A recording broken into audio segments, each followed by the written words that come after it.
hit the intro.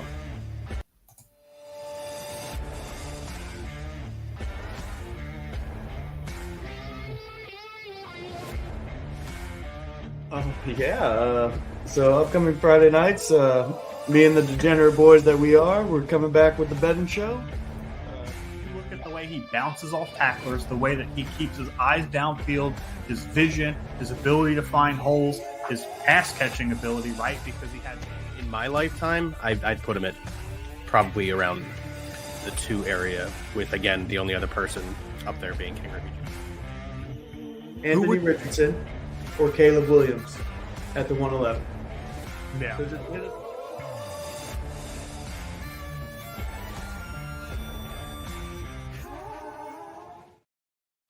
Ladies and gentlemen, welcome back to another episode of B.S.ing Sports here on the B.S.ing Network, where we do a little BS and we talk a whole lot of sports.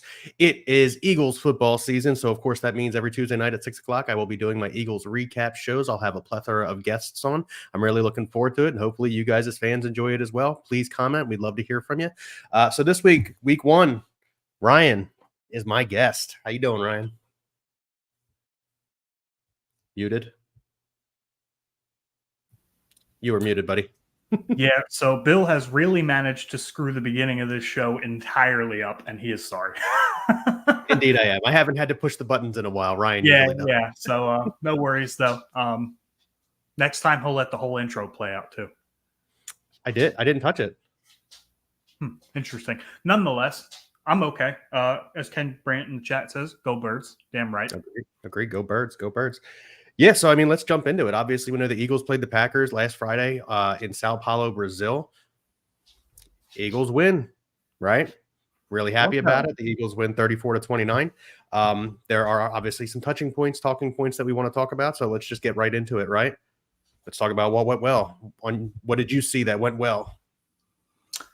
So I have 3 names that I want to talk about specifically. The first we talked about, I'm sure you would agree, is Quinyon Mitchell making his first NFL start was one of the things that went very well. Particularly, you could see it early too on a deep fade route to Christian Watson. He was physical with him the whole route, hand fighting, close in coverage, made the pass really, really difficult, and it just was overthrown. It wasn't a good pass. And yeah, Quinyon Mitchell was like the first thing that stood out to me, especially when the defense needed to make some stands early. That he was the first one that jumped out. Yeah, I agree. In terms of Quinyon Mitchell, another name that I have that stood out to me was Zach Bond on the defensive side. You and I talked about it a little bit already.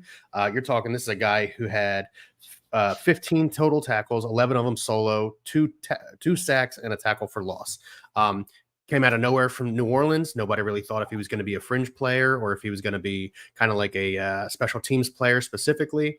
But he stepped up when they needed him to. So Zach Bond, great game out of you too. Yeah, I want to talk about this comment here from Tim Brandt that says, I love his trash talking. He's referencing Quinyon Mitchell. Good on Cooper DeJean and Reed Blankenship to prevent a potential penalty. However, that kind of swagger that we were seeing, that kind of shit talking from a cornerback is something that we have desperately missed in Philadelphia for a long time. So it's really nice to be able to see that, have that kind of attitude again, have those young guys out there showing it off. Z-Money, it is good to see you. I'm not going to put your Cowboys. I guess we are putting your Cowboys comment on the screen. It's good to see you. You're not winning the Super Bowl. Not sorry. However, for those of you listening at home, Z-Money says, did you see how good Dak looked? He looked like Mahomes against the number 1 defense, and that Cowboys defense looked like the Legion of Boom. We are winning the Super Bowl again. You are not. Undefeated season incoming? Absolutely not. If nothing else, you're going to split with the Eagles. You need to just be aware of it. Saying that they looked like the Legion of Boom but gave up 17 points to the shell of Deshaun Watson is not the Legion of Boom. Tim Brandt coming in hot saying Dak didn't even look that good. But good thing this is not a Cowboys episode. It's an Eagles episode. Not yet. A few more weeks for that one. Yep. I agree. And then what went well, of course, Ken Brandt in the comments already said his name. Saquon Barkley made an immediate impact on this offense. I wasn't sure how often he was going to be used. We kind of saw DeAndre Swift in a similar situation where his first couple starts, he was used pretty heavily and then it faded off. So I'm not entirely surprised that they used him pretty heavily. But that being said, I hope that this kind of usage continues throughout the season and takes the pressure off Jalen Hurts. Yeah, another name I got is Reed Blankenship coming up with the first turnover of the season.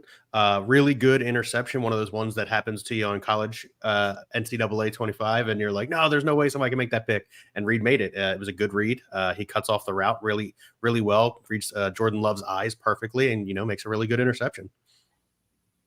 Yeah, so obviously Z-Money came to troll today. So it says A.J. Brown sucks and Devontae Smith was a ghost. Once you overuse Barkley, it's over. Funny, both A.J. Brown and Devontae Smith had better games than CeeDee Lamb. 100%, they sure did. CeeDee Lamb already well establishing himself as the, at best, third best wide receiver in the division. Congratulations for coming to talk smack and it not working for you. Yeah, already early in establishing. Your third went well. Go ahead. Yeah, so my third went well. Just the Eagles' O-line, which was surprising. Yes, obviously, that's my third as well. Losing Jason Kelsey, the whole O-line collectively as a group, yeah, there were some miscues that you can expect from teams who don't play their starters in the preseason, which is a very common thing anymore. But overall, as a group, I think without their fearless leader in the center of the line for the last decade and some change, they made pretty good adjustments. And Cam Jurgens, obviously, we'll get to him in a little bit later in the show, but he played pretty well all in all. I'd give that a solid B performance. Yeah, no, and Mekhi Beckham, I can't say his name. Also played really well. Thank you. Played really, really well at right guard. Surprisingly well. If you're like asking me like personally, what did I expect from him? Surprisingly well out of Mekhi Becton. I mean, so the University of Offensive Linemen is back at it again with their correct professor. Good old Stout. All right, so now that we've gotten through those, let's move on to the next. Can't talk about the good without talking about the bad, right? So let's talk about it. Things that need improving. Me first. Yeah. Turnovers. I was just going to say Jalen Hurts. Yeah, no, I mean Jalen. 3 out of 4 of the all 3 turnovers were his fault. He was fortunate that Saquon Barkley fell on the second fumble that he had in the red zone, by the way. So yeah, he was fortunate that Saquon Barkley covered that fumble for us. But overall, especially in the first quarter, man, I have never seen a worse start to a football game than the Eagles had in the first quarter of this game. And fortunately, the Packers didn't run away with it. They had every opportunity and they didn't. So kudos to the defense. Another thing that went well. And yeah, so just Jalen Hurts and the turnovers, really, really bad read in the center of the field when you're backed up in your own zone, interception, and then don't throw across your body, man. Like, just don't throw across your body. I know you're phenomenally talented, and I obviously couldn't do what you're out there doing, but more often than not, it turns into a mistake. I rewatched the play. I know what you saw, but you waited too long to throw the ball. Just don't throw the ball across your body. And that's the thing, right? This is the NFL. If you're throwing when guys are already open, it's very likely by the time the ball gets there, they won't be open anymore.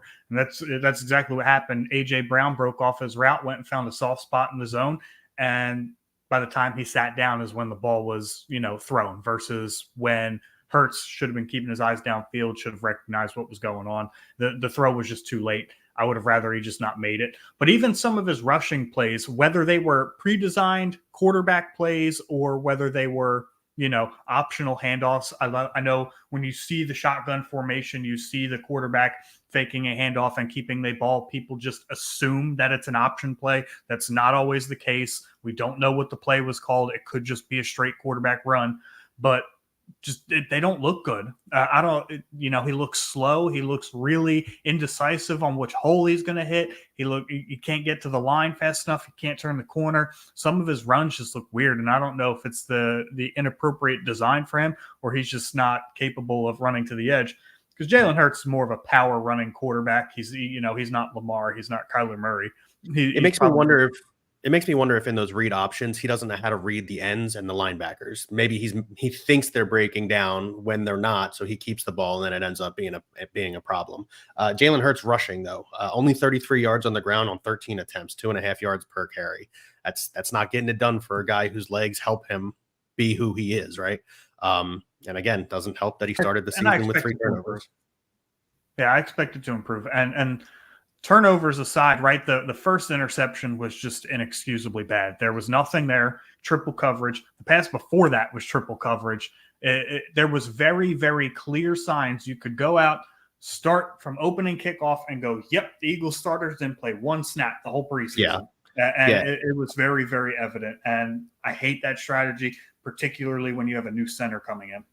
Exactly. That's what I was going to get to next is the fumble that obviously goes on Jalen Hurts because, he's the quarterback and hit him. But Cam Jurgens obviously misheard whatever was going on. And again, that's just the situation when you don't play with your quarterback and new center through an entire preseason. Practice is not the same as a game. It does not replicate sound in a stadium the same way. Like you need to get those guys at least one series a game, if something, so that they can make those mistakes in preseason and not opening week, So I will say that fumble maybe is excusable slightly on Jalen Hurts, but the 2 interceptions, absolutely not. Those were poor decisions, and it reminded me of what he was doing towards the end of last year, and that's not a promising start if you're looking for, a quarterback to go back to his almost MVP season.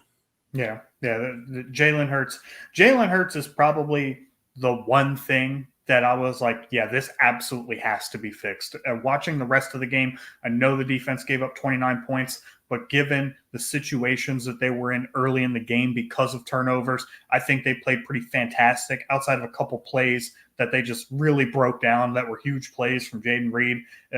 I think that they played outstanding for the most part. So I'm pleased with the defense. The defense, I'd probably give a B+. Jalen Hurts, though, really brings that offensive grade down. I expect better from him. Speaking of grades, we're going to go offensive and defensive. You already said you're going to give the defense, you said a B+, right? Yeah, I give the defense a B+ and the offense probably a B-. I know that they had some plays that might be strict, but again, it's the turnovers, right? You can't go boom or bust every drive, right? The fact that Brandon Mann only punted twice, is cool, but when you factor in that we turned the ball over more times than we punted, it's kind of a problem. Yeah, exactly. So my defensive grade is actually going to be an A-. I am going to give them the A, specifically because of the first quarter, right? They had back-to-back drives within their own 20, and they managed to stop the Packers from scoring. That's tough to do. And because of that, the Eagles eventually go on to win the game. Not to mention the final drive. I know that Jordan Love gets hurt and there was only 30 seconds on the clock, but hey, you still got to make plays, right? And they, back-to-back plays, they get sacks on the quarterback. One obviously on Jordan Love with the knee injury, the other on Malik Willis, Malik Willis shrugs. But he's still an NFL quarterback. So again, I'm going to go with they came up big when they needed to. So I'm going to go with an A- on the defensive side of the ball. Obviously, you don't want to give up 29 points a game. You'd really, really love to see better pressure on the quarterback throughout the game. Good comment, Jake. And yeah, that was like really the only negative that I saw throughout most of the game. Bryce Huff, almost essentially non-existent, which wasn't, ideal. So hopefully he gets it figured out and we get more pressure on the quarterback. But I'm still going to go with the A- on the defensive side of the ball. Yeah, the pass rush is my biggest reason for B+ versus A-. That one needs to be corrected. The tackling wasn't great either, but I'll give it a week-long pass for field conditions. If I see some of the shoddy tackling again, I'll be like, okay, this is an issue moving forward. And I do want to address this comment. Tim Brandt says, I need Dean to improve on his pass coverage. Come out to Kobe Dean. I don't think that's ever going to happen, if I'm being honest with you. It's the one reason that I don't like Nakobe Dean. And granted, he hasn't been on the field a lot in his first 2 years, but your best ability is availability. And that's part of the issue. He's never going to improve if he can't stay on the field. And I don't think he's going to improve anyway, because I think over his first 2 NFL seasons, when he's in coverage, there's only been like 2 incompletions, and quarterbacks have like an 85% completion rate when targeting him. So don't forget to go, if you're not watching this on YouTube, to go to YouTube and subscribe. We appreciate everybody watching right now. Thank you very much.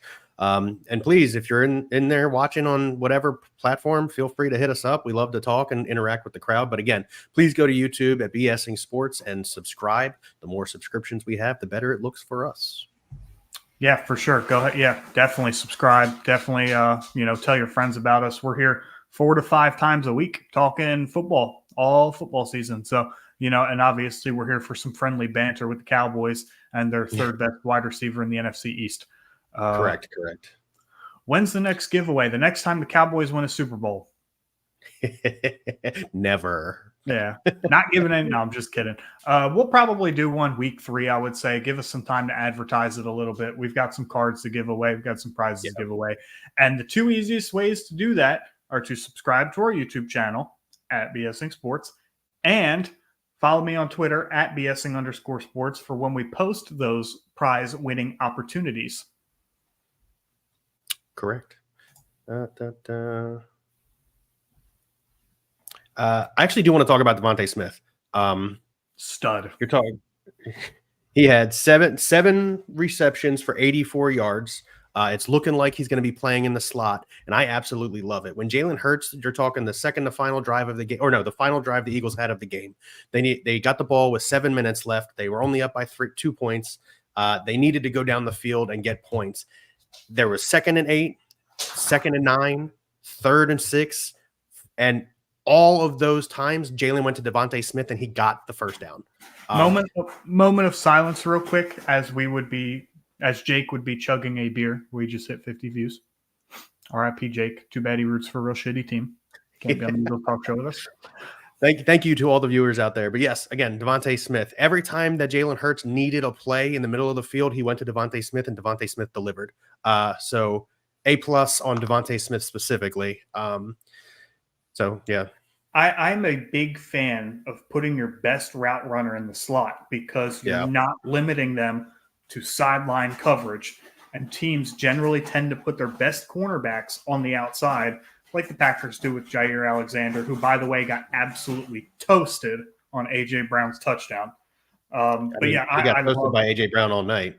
I love the move to put Devontae Smith in the slot. I think he should play out of there 80% of the snaps, close to what he did week 1, if I'm not mistaken. I think it might have been higher than that. But I think his skill set totally fits in the slot. I think he's going to have a big year in this offense. And like you said, every big play that Jalen Hurts needed on 3rd down through the air, they went to Devontae Smith. Huge.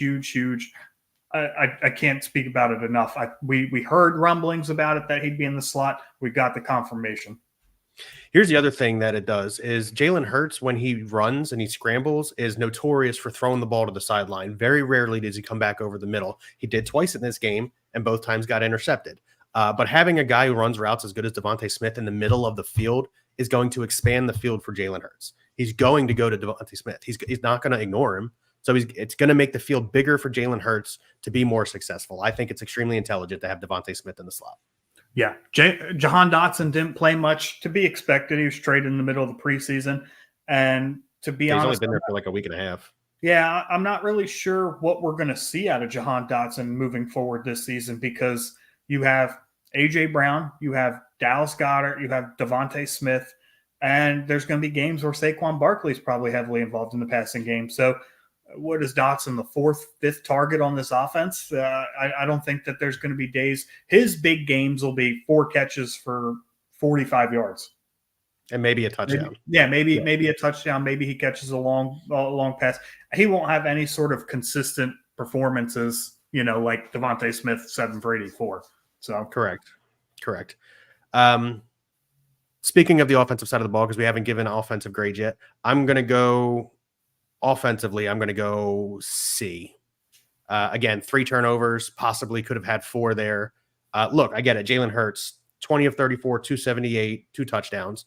It's a QBR of 38.8 because, again, 3 turnovers, and he only rushed the ball for 33 yards, which isn't Jalen Hurts' game, right? It's just not. However, you turn around and you say Saquon Barkley had 24 grades for 109 yards, and that's really good. It is, but in order for teams to be successful, the quarterback has to be good. Did you see all the Giants fans taking victory laps for the Eagles signing Saquon Barkley after like the first quarter and a half when Saquon Barkley was only averaging like 3 yards? I mean, the internet was going nuts over it. And then Saquon Barkley ends up with 24 for 109 and 3 total touchdowns. It's like, well, this is what happens when you run your mouth too soon. Exactly. No, the team as a whole. I'm sorry, give me your offensive grade. I'm going to go B- just because my expectations for the offense were a little bit different, right? We've been very strong up front for years. And without Jason Kelce, there was a question mark there. The run blocking was pretty well most of the game, particularly late in the game. They got better as they went along. And I think Jalen Hurts and the receivers made some plays. We just got to clean up the turnovers. And, I think they'll be fine. And I think that Jalen Hurts will work on cleaning up those turnovers. I have a little bit of faith in him. Yeah, I mean, we have no choice at this point, right? Oh, we do. Team grade as a whole. B. I mean, I went B+ and B-, so I'm going B. I went A- and C, so I would go B-. I would give the coaching a B. So the team performance a B. I think that there were some questionable play calls in the middle of the game. I wasn't sure what Kellen Moore and Nick Sirianni were adjusting to. And the defense allowed some long plays, of course. But overall, I'm very impressed with the Vic Fangio defense. And from what I saw on, Friday, because Packers are a good football team. Packers are a playoff team. Having said that, for all you fans that are like, oh, the Eagles keep giving up yards. Yeah, but they kept giving up field goals and not touchdowns. Vic Fangio's defenses have always been bend but don't break. So you need to be expecting that this season for all you people who are going to be blowing up my phone, Dad, later when the Eagles are playing, Dad, about the Eagles giving up too many yards, Dad. Hey, guess what? The Tom Brady threw for like 500 yards in the Super Bowl, and guess what that flag says? Nobody wins on yards. Correct. All right. Give me your player of the week. Quinion. I'm also going. Yeah, I just think that as a rookie, there was zero expectation, and we'd seen this song and dance before, mostly with free agent signings that, this cornerback's going to come in and he's going to change the game. And Quinion Mitchell actually did that, both on paper with his passes defended, right? There were multiple times where receivers had the ball in hand, but he stayed with the play and broke the ball up from the receiver's hand. And then, of course, just blanket coverage on Christian Watson, who's a big physical wide receiver, and he was big and physical back. So I'm taking Quinion Mitchell. Really liked what I saw, and the swagger that he brings to the defense. Yeah, I do love the swagger. It's something that's been missing for years, like you alluded to earlier. For me, I'm going to go Zach Bond. I mean, he really shut down Josh Jacobs for the most part by himself. I mean, you're talking the rest of the D line. Jordan Davis looked gassed in the second half. Jordan Davis is awful.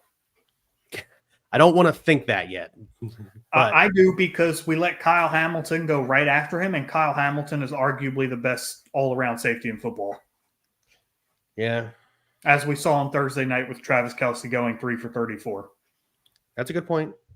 And I know people are going to be like, "Oh, Saquon because of his first thing and three total touchdowns." But no, I'm gonna go Zach Bond on this one. Again, emerged out of nowhere from New Orleans special team crew last year and started and really just led the defense to a really superior outing on his part. Yeah, so I'm gonna go Zach Bond, player of the week. Yeah, arguably their weakest position group too, for him to stand out like that. But yeah, back to why people will probably pick why I didn't pick Saquon. Like, I'm not saying that I expect 100 rushing yards and 3 touchdowns every game, but we know what Saquon was coming to this team. We knew he was a very good running back on a very bad team in New York and just needed a better situation. And with Quinion, with Zach Bond, we had no idea what we were getting. We knew we were getting a first-round pick, but especially with Zach, we just had no idea what we were getting. He was a cast-off from New Orleans who didn't really play a whole lot when he was there. Correct. Yeah, also with the Saquon thing, it's amazing how you put one of the league's best running backs behind a good offensive line and what he can do. Yeah, he's electric. Yeah, it's really nice. It's only going to get better as the offense gets more in sync, as they get more reps together. It's only going to be better. Correct. I 100% agree with that. All right, final thoughts on the game. On this game, not too much. Got Monday night game in against Atlanta at home next week. That should be a good one. I expect big things out of that team, particularly with what I saw Atlanta do against Pittsburgh. I know that their defense did a pretty good job.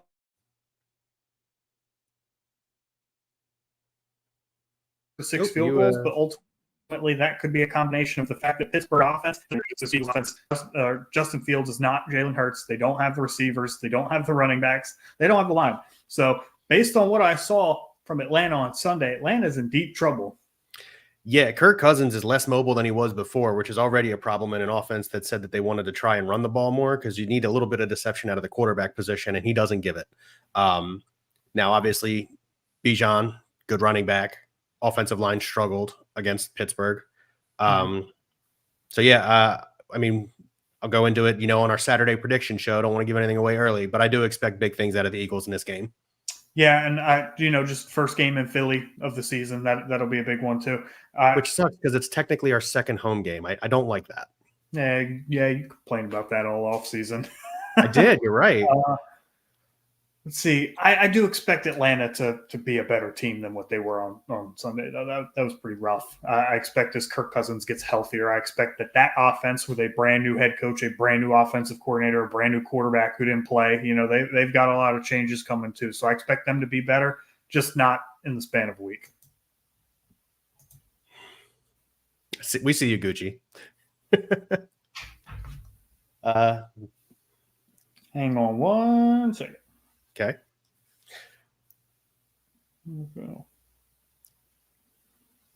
Oh, yeah. If you look right here, the Eagles are number 1 in the East. How about that? That is true. We scored more points than the Cowboys did. So it was a conference game. We beat the Packers. They beat. Oh, yeah. Okay. That makes sense, too. They beat barely Deshaun Watson and the rest of the Cleveland Browns. Yeah. Yeah, we beat a playoff team. You guys beat, a good defense, but the offense can't do nothing. They also beat a playoff team. They also give and take a little bit. All right. Now, actually, since we're on the Packers, real quick, do you think the Packers make the playoffs? Let's say Jordan Love's out 3 weeks. How much faith do you have in Malik Willis to win them a couple games and keep them in playoff contention? Because we know Detroit's good. And we expect, surprisingly, Minnesota against the Giants look pretty good. I think the team they have to contend with in the division is obviously the Lions. I still think the Packers are the second best team in that division. Yes, I still think they're a playoff team. Even if so, you hope that the defense steps up and gets them 1, maybe 2 wins while Malik Willis doesn't lose the game like Will Levis did just a few days ago. That was bad. And that maybe they can find a way to be 2-2 if Jordan Love only misses 3 weeks. Now, they said it was really promising, and he's been walking around in a brace, and he seems like he's not hobbling or nothing. So hopefully he is back pretty quick, and the Packers get to return to form there because they looked good on Monday. They just couldn't get into the end zone early in the game, and that cost them late in the game. Yeah, I'm not so sure about this. I mean, the schedule is, we'll call it favorable, I guess. So they play against the Colts, they go to Tennessee, and then they're at home against Minnesota. Those are winnable games for the Packers, but it's really like, are they winnable with Malik Willis? That's a good point. And then later in the year, they've got the Texans at home. They go to Jacksonville. They play the Lions twice, of course. They play the 49ers. They play the Dolphins. They play the Seahawks, who, look like they can run. Like, they got a tough schedule. If they don't win a single game without Jordan Love, they're in deep trouble. I would agree that if they don't win a single game without Jordan Love, they're in trouble. However, I don't see them not winning a single game, and maybe even 2 of them with whoever they throw back there, quarterback. Here's the reality of the situation. If they play really poorly behind Malik Willis next week, it's my assumption that, like you said the other day, Ryan Tannehill's on their way to Green Bay. I'm surprised they haven't now, just because of that fact. Like, if you look at the schedule, you look at the fact that right now, very early in the season, they're the only team in that division without a win. So you're getting your easy games out of the way now, but I don't trust Malik Willis to win them a game. I don't think they win a single game with Malik Willis. I don't think they go to Tennessee and win that game. I don't think they beat Indianapolis at home. And with the way Minnesota's offense was cooking with Sam Darnold, I don't think they beat them either. Something to keep an eye on. Yeah, if the Packers start 0-4, they're screwed. I would agree. If they start 0-4, they're screwed. Yes. Yeah. All right. Well, that's going to do it here for us. You're going to do this, or do you want me to do it? You got to get better at this, buddy. I just wanted to make sure that we're on the same page. It's your show. All right. Yeah, thank you for tuning in real quick, though. Please subscribe to our YouTube channel. Again, if you've been reading the banner at the bottom of the page, we are doing giveaways. I did announce that our first giveaway is going to be in week 3, so I guess I got to follow through on that one. So keep an eye out. Go ahead and follow us on Twitter at B.S.ing_sports. Tell Jake he sucks. 70-20. Oh, yeah, we didn't tell him 70-20 this week. I didn't comment it on his show yesterday either. But yeah, subscribe to our YouTube channel. Follow us on Twitter. That's where you get all the updates about the giveaways. And thank you for joining us, or thank you very much for joining us here on B.S.ing Sports, where we do a little BS and we talk a whole lot of sports. Thank you and have a good night.